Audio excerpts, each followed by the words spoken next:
Press freedom is enshrined in the US Constitution, although it seems it's not enough to shield New York Times journalist James Risen.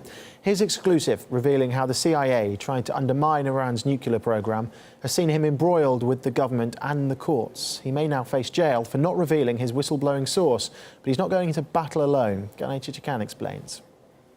This is a petition with 100,000 signatures on it demanding that the U.S. government stop its pursuit of New York Times journalist James Risen. The U.S. Justice Department wants him to give up the name of his source, which James Risen has refused to do time and time again. Now the Justice Department considers forcing him to do that. And if James Risen continues to refuse, he may go to jail. The source has provided Risen with information about a bungled CIA operation in Iran, which the journalist used in his 2006 book, State of War. James Risen was first subpoenaed in 2008 to testify against James Sterling, a former CIA employee who was later charged under the Espionage Act for allegedly disclosing secrets to the reporter. Risen appealed to the U.S. Supreme Court earlier this year to get the Justice Department to revoke its request for him to testify, but to no avail. I don't want to get into any details about the case, but I can just say that I think this is really all about the issue of press freedom in America and about whether or not we're going to have the continued aggressive investigative reporting in America. That's the central issue.